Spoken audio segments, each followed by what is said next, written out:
La grâce de Dieu n'est jamais exclusive ni sélective.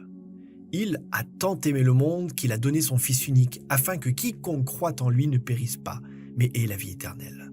Jean 3,16. Tous les voisinages, toutes les villes, tous les pays et notre planète tout entière sont les objets de sa miséricorde et de son pardon. Et le sacrifice de son Fils a eu des conséquences mondiales. J'envie que cet évangile éternel serait prêché à tous les habitants de la terre, à toute nation, à toute tribu et à toute langue et à tout peuple. Apocalypse 14, verset 6. L'instruction donnée par Jésus à ses disciples était que, après avoir reçu la puissance du Saint-Esprit, ils seraient ses témoins à Jérusalem, localement, dans toute la Judée et dans la Samarie, donc régionalement, et jusqu'aux extrémités de la terre, mondialement, nous dit Acte 1, verset 8. C'est pourquoi Dieu a un message mondial, un peuple mondial et un ministère mondial. C'est en suivant ce schéma institué par Jésus que les dîmes et les offrandes doivent être réparties localement, régionalement et mondialement. Mais comment les dîmes et les offrandes réaliseraient-elles leurs objectifs régionaux et mondiaux si elles étaient entièrement utilisées pour soutenir uniquement l'Église locale ou les projets locaux selon les préférences des adorateurs ?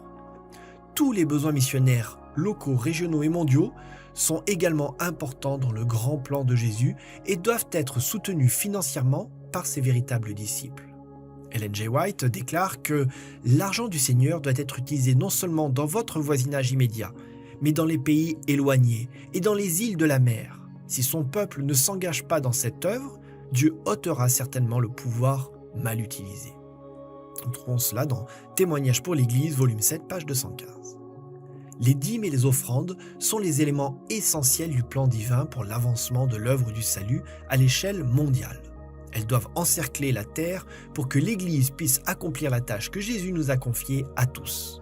Les offrandes de promesse apportées aussi régulièrement et aussi systématiquement que la dîme est répartie d'après le plan de Jésus, localement, régionalement et internationalement. Permettons de présenter Jésus à des populations qui habitent des territoires allant des villages de montagne aux grandes villes.